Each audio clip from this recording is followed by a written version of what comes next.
நீங்க தியானம் பண்றவராவோ இல்லைன்னா தியானத்துல ஈடுபாடு கொண்டவராவோ இருந்தீங்கன்னா கண்டிப்பா இந்த ஒரு விஷயம் கேள்விப்பட்டிருப்பீங்க. தியானம் பண்ற நிறைய பேர் ஒரு சொல்லக்கூடிய ஒரு அனுபவம் என்னன்னா, தியானம் பண்ணும்போது மனசு ரொம்ப அமைதியாயிடுச்சு. ஒரு ஒரு மாதிரி ஒரு பிளிஸ்ஃபுல்லான ஒரு ஸ்டேட் இருந்துச்சு. மைண்ட் அப்படியே பிளாங்க் ஆயிடுச்சு. டோட்டலா ஆஃப் ஆன மாதிரி இருந்தது அப்படின்னு சொல்லி நிறைய பேர் சொல்லியிருப்பாங்க. அப்போ நீங்க தியானம் பண்ணிட்டு இருக்கீங்க அப்படின்னா நீங்க யோசிச்ச ஒரு விஷயம், நம்மளும் ரொம்ப நாளா தியானம் பண்ணிட்டு இருக்கோம். நமக்கு அந்த மாதிரி எந்த ஒரு அனுபவமும் ஏற்படலையே. எதனால அப்படின்ற ஒரு கேள்வி வந்திருக்கும்.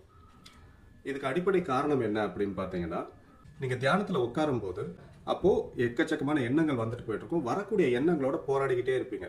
அந்த போராட்டத்திலே நேரம் முடிஞ்சு போயிடும். அதுக்கப்புறம் எந்திரிச்சிடுவீங்க. இப்படியே ஒவ்வொரு நாளும் அந்த போராட்டத்திலேயே நேரம் போயிட்டு இருக்கும்.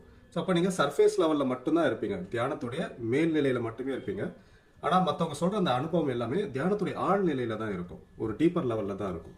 அப்போ உங்களுக்கு வந்து சர்ஃபேஸ் லெவல்லே போராடிட்டு டீப்பர் லெவலுக்கே போகிறதுக்கு நேரம் இல்லாததுனால நீங்க அடுத்தடுத்த நாள் நீங்க தியானம் பண்ணும்போது உங்களுக்கு அந்த அனுபவங்கள் ஏற்படுறதில்ல. உங்களுக்கு மட்டும் இல்ல, தியானத்துல ஆரம்ப நிலையில இருக்க எல்லாருக்குமே இந்த பிரச்சனை உண்டு. பல வருடங்கள் வரைக்கும் தொடர்ந்து தியானம் பண்ணும்போது அந்த ஆழ்நிலை அனுபவங்கள் ஏற்படுறது உண்டு.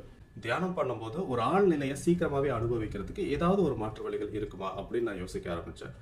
ஸோ அப்படி யோசிக்கும் பொழுது நான் ஏற்கனவே வந்து ஒரு ஒரு 25 வருஷங்களுக்கு மேலாக தியானம், ஹிப்னோசிஸ் இதெல்லாம் நிறைய பயிற்சிகள் செஞ்சு அதில் ஆராய்ச்சிகளும் பண்ணிட்டு இருக்கேன்.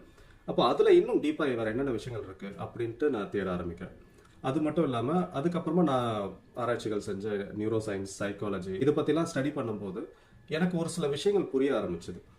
ஸோ அப்போது இந்த hypnosis, meditation, neuro science, psychology, ancient spiritual wisdom இது எல்லாத்துலேயுமே இருக்கக்கூடிய டாட்ஸ் எல்லாம் நான் கனெக்ட் பண்ண ஆரம்பித்தேன். ஸோ அப்படி அந்த டாட்ஸ் கனெக்ட் பண்ணும்போது ஒரு சில புதிய விஷயங்கள் எனக்கு புரிஞ்சுது. ஒருத்தரை ரொம்ப சீக்கிரமாக அந்த ஆழ்நிலைக்கு கொண்டு போகிறதுக்கு ஒரு சில வழிமுறைகள் எனக்கு கிடைக்க ஆரம்பிச்சது. ஸோ அதில் எனக்கு கிடைச்ச சில வழிமுறைகளை வச்சு நானே ஒரு சில டெக்னிக்ஸ்லாம் கிரியேட் பண்ண ஆரம்பித்தேன். அந்த டெக்னிக்ஸை நானும் ப்ராக்டிஸ் பண்ணேன். என்னுடைய ஸ்டூடெண்ட்ஸ் அண்ட் கிளைண்ட்ஸ்க்கும் கொடுத்து அது எந்த அளவுக்கு எஃபெக்டிவாக இருக்குன்றதையும் நான் பார்த்தேன். ஸோ ஓவராலாக அந்த டெக்னிக்ஸ் எல்லாமே வந்து கொஞ்சம் சீக்கிரமாகவே ஒரு ஆழ்நிலைக்கு கொண்டு போகிறதுக்கு ரொம்ப யூஸ்ஃபுல்லாகவே இருக்குது.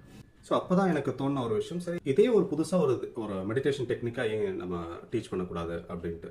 அதுலேருந்து ஒரு கம்பைல் பண்ண ஒரு 7 தியான முறைகள் மட்டும் தனியாக அதை உருவாக்கி 7 ஹைலி எஃபெக்டிவ் மெடிடேஷன் டெக்னிக்ஸ் அப்படின்ற பேரில் நான் ஒரு கிளாஸை எடுக்க போகிறேன்.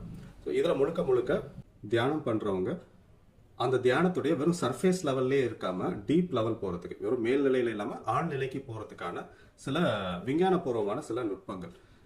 இதை ப்ராக்டிஸ் பண்ணும்பொழுது அவங்களால சீக்கிரமாக அந்த டிரான்ஸ்டேட் அப்படின்றது போக முடியும். ஒரு ஆழ்நிலைக்கு போகிறதுன்றது கொஞ்சம் சுலபமாக இருக்கும். தியானத்தில் ஒரு ஆழ்நிலை போகணுன்னு விரும்புகிறவங்களோ, தியானத்தை முழுமையாக அனுபவிக்கணும்னு நினைக்கிறவங்க, அந்த தியான அனுபவத்தை முழுமையாக பெறணும்னு நினைக்கிறவங்க இந்த பயிற்சியில் சேர்ந்துக்கலாம்.